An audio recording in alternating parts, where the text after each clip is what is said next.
welcome. Thanks everybody for attending. I was told there's something of a technical difficulty, so if you do not understand me correctly over the boxes, please come closer. This is primarily for the recording. So let's start with the talk. Hosting applications in the real world, or the actual title is somewhat like what the actual fuck is GitOps.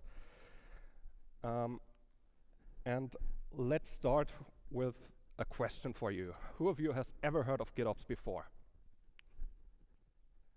Okay, this is basically everyone. That makes it a little easier. But first to me, I'm Steffen Beisenherz. I'm a backend developer at RTL Technology. RTL Technology is a sub-company of RTL, a German, Austrian, and Swiss broadcaster on television. We're primarily known for our high-quality content. Yeah. Also, there's my little Twitter handle. If you want to connect with me, I'm always reachable right there. Also, if someone didn't know, I've got a little tattoo on my arm. If anyone wants to know what this means, this is the full text. It's basically just a sentence, I am happy, just to don't get you confused about anything and don't get you distracted. Also, one last thing, this is a little disclaimer, all of my knowledge is from private projects. I do not work with this in my daily job. I only work with it on this. This makes it a little harder for me to give you real insights, but on my personal networks, it's working great so far. I've never had real issues because of GitOps. It only really helped me. So, because nearly everyone knows what GitOps is, basically it's infrastructure as code, but on a more refined way. We're trying to achieve a new vision with what infrastructure as code can do, and try to reach a point where the CI and CD is not really needed anymore, but it helps to perform all this. So let's start, of course, with what is infrastructure as code. We're going through the differences of typical CI/CD and GitOps, talking about the advantages, talking a little bit about tooling that I've already known. Also talk about the disadvantages and what to do before you can adopt this in your daily job. So, because probably everyone knows what infrastructure as code is, here's just a little quote from GitLab itself.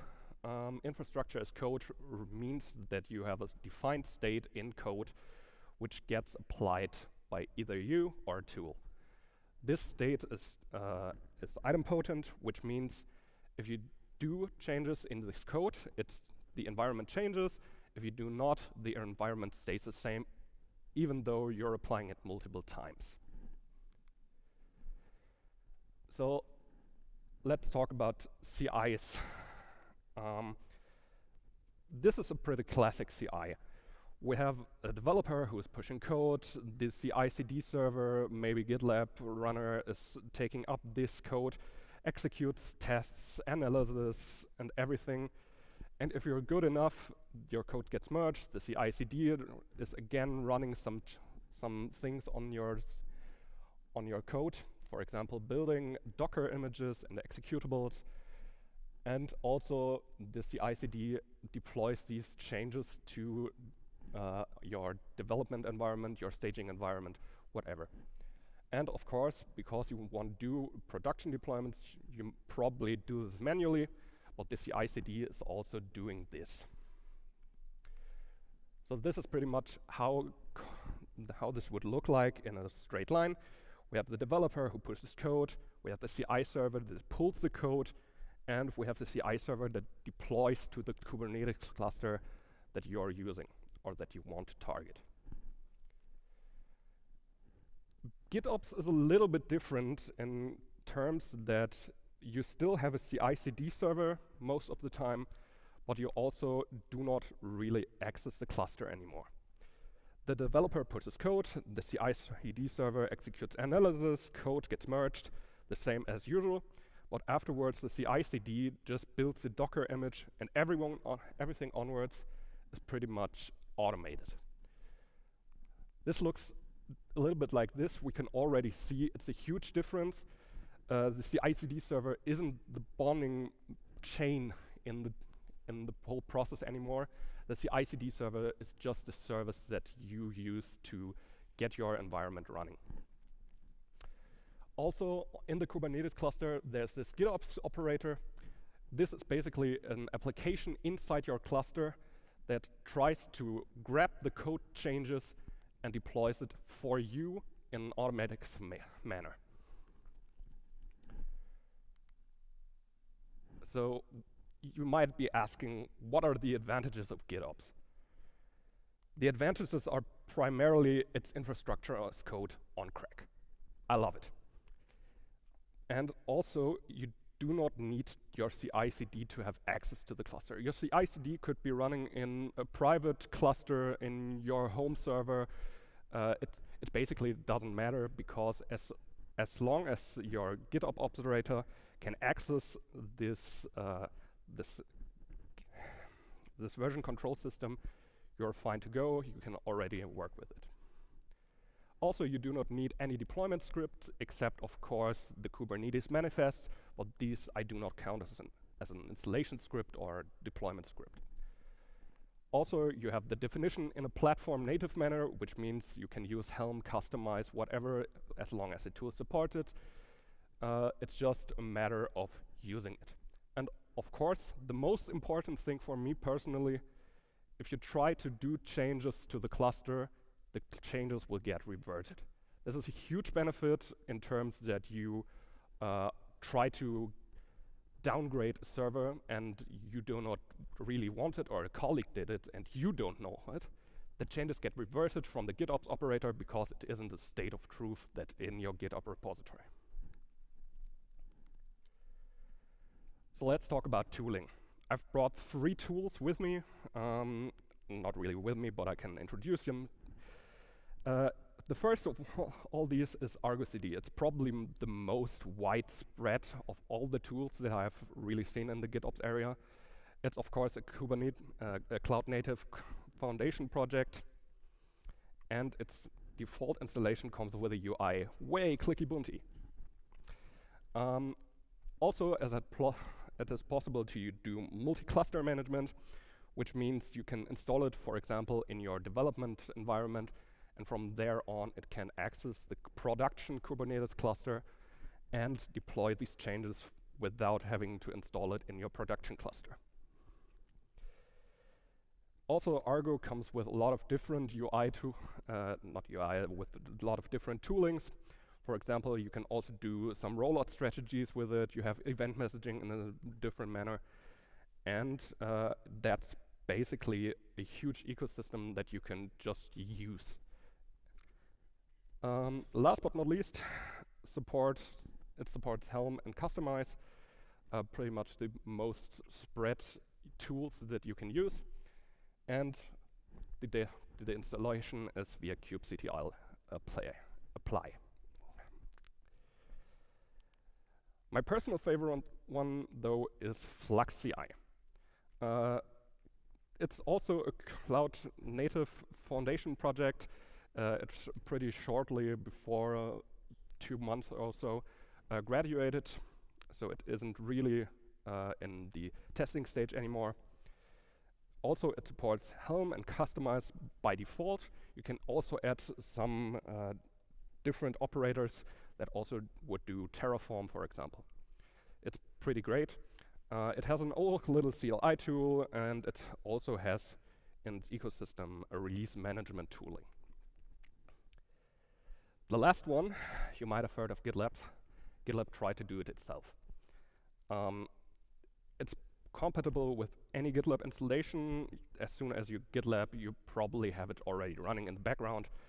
The main difficulties for GitLab, though, are that A, it's discontinued in favor of FluxCD, and B, it only supports Helm, and you have a really defined repository structure that you need to do.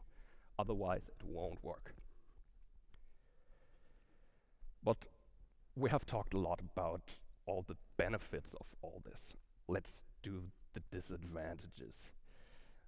I see I've missed translation, I'm sorry. First of all, the biggest disadvantage of all is your secrets will be kept in your version control. This means that you need to think about storing these not in plain text, but for example in HashiCorp Vault. We'll talk about that a little later. Also, GitOps is relatively new. It's about 3 years really old. The first blog post, I believe, was posted in 2019, end of the year. And also, it's yet another tool. When you come to Kubernetes, you probably have a lot of different tools in use. This is yet another one. You need to think about a few steps in advantage right before all doing this, but we'll talk about these on a later stage. And of course, one of the disadvantages is in most cases your CI/CD server does remain in your system. You probably aren't able to just turn these off. So what do we need to do before adopting GitOps? This is a little list. We'll talk about each of these points in a later point. But yeah, this list is probably only the edge, the tip of the iceberg. We need to talk about each of these in its own manner. First of all, of course, plain text secrets. Do not do this. You shouldn't have done it before GitOps. You should not do it after GitOps. The real good tools that I've already known are external secrets, which is an operator you can install in your Kubernetes cluster, which syncs your secrets from, for example, AWS, GCP, Azure into your cluster, which means you store these passwords in your cluster, but you just sync them from your cloud provider. Also, HashiCorp did a really great tool for this, HashiCorp Vault, and Mozilla, the creators of Firefox, did their own implementation called SOPs. But because this is all in my private time, I mostly ignore all this. You could better listen to this dude, Alex Soto. He'll be there in 2 hours in this room here. You can just stay here and enjoy this in a few hours.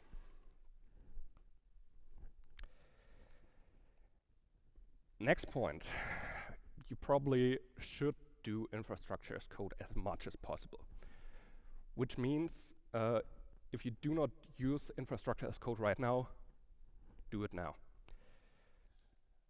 Terraform works great to define infrastructure, for example, your EC2 instances that you might need, or your VCS, or I don't know what everything is.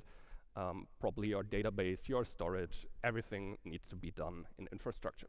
Terraform works great for that. Other great tools, for example, are Puppet, Chef, Ansible, CloudFormation. Probably even Alex brings something along these lines with him. Your application also needs to be able to work with unprovisioned infrastructure. What happens if your database isn't already there? What if the secrets aren't already there for your database? Your application needs to get this running. Maybe you can think, okay, the application doesn't need to start when there's no relational database yet, but you probably should think about this. And also, of course, when do you apply these infrastructure changes? The easiest way, of course, is in the CI/CD. Your CI/CD server isn't really removed from anything. You can still use it as you would normally do. The next points, no real any additional information that you need. your Git needs to be readable from the cluster that your GitOps operator is running in. Pretty basic. Also, user access. As I mentioned before, changing things in the cluster will be reverted by GitOps.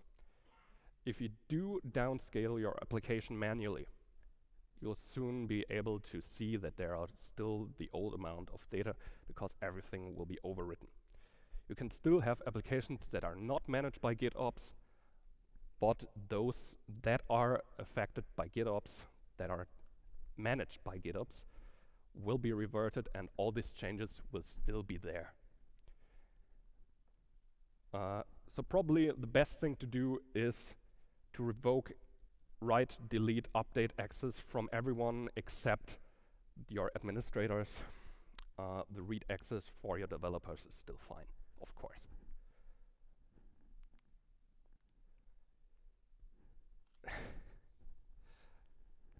The development environments is probably a little bit ahead of your production or staging cluster. This should be like this, but a way to keep things up to date is either RenovateBot, which is a great tool you can run in your GitLab CI.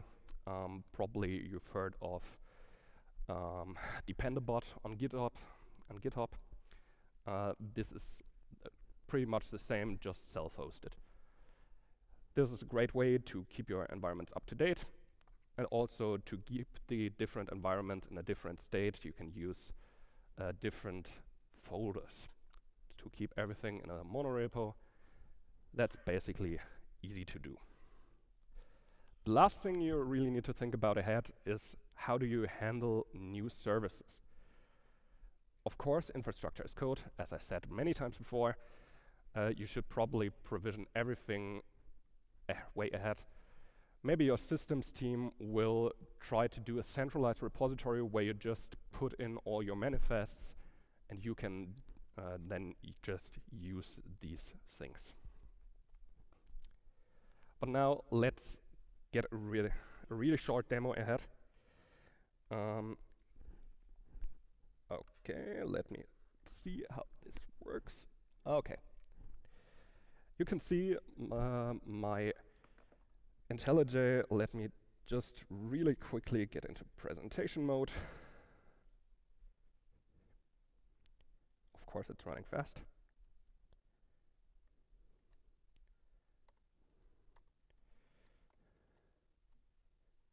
Okay, like this. So this is the cluster that I used for a little demo. We're currently looking at a cluster folder which will later contain local for testing in my local cluster, but you can also do development, staging, production, whatever you name it. And within this, there's a Flux Systems folder. Flux Systems, because I use FluxCD, basically the easy part. And these are two files that can be really huge.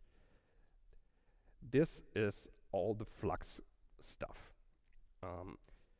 Also, I implemented a little UI because UI for development and testing is probably great. In your production cluster, you won't need this.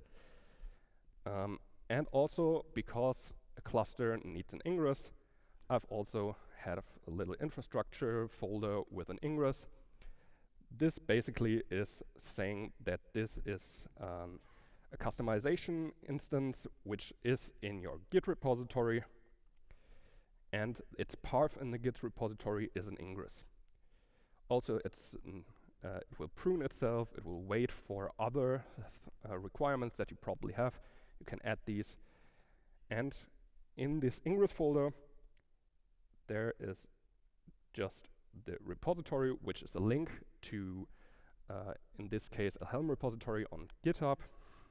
And of course, because you might need your values, this is basically just the configuration that you wouldn't otherwise have in a values.yaml. Why is this customized? Because, well, I use customize for nearly everything, and I like it this way. And this is pretty much basically the Kubernetes part. If we want to set up our cluster, which I'll do in a short video in about a few minutes, we are using Terraform. Terraform is, as I said, a really great tool for infrastructure as code. And the main things are that you can just include some versions of tools. For example, using the Kubernetes tooling, I get access to GitHub and, of course, the FluxCD tool. Also, I have some variables that are defined and will be stored in the TFVAR files. And with these three resources, basically your cluster will be up to date. It will create a private key for your GitHub repository, which means a deployment key, and afterwards it will install Flux in your cluster and use the deployment key to get this up and running. Let's exit presentation mode and get the little video running, because I don't like live demos. What you'll see is on the left side there's K9s, also a great little tool to get your cluster in a really insightful manner. And on the right side I'll be executing Terraform. So when we're starting, we're just looking at our cluster. This is basically a completely new Docker desktop environment. I have nothing installed yet. As you can see, there's no real deployment outside of the Kube Systems folder. We're going to destroy everything to confirm that it's not really there. And afterwards, we're going to apply the Terraform changes. We're entering yes to get all the changes done. And after a few seconds, on the left side, there will be Flux installed. Let's just wait a few seconds, and there's Flux. Flux now will connect to your Git repository that is set in the background and will look for changes that need to be done. In this case, of course, Ingress as the Ingress and Nginx will be installed, and after a few seconds, your cluster will be with an Ingress. There's the state, everything's working. It's now doing some little tasks in the background. And we'll take a look at the deployments. We didn't really do anything with kubectl, but there is now a lot more of deployments.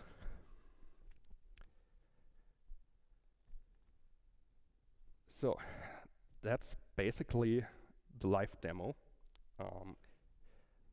Sadly, I wasn't able to do much more, but because I've already exceeded way more time for this than I've wanted to do before, that should be fine. That was a lot of theory. Who needs himself some coffee?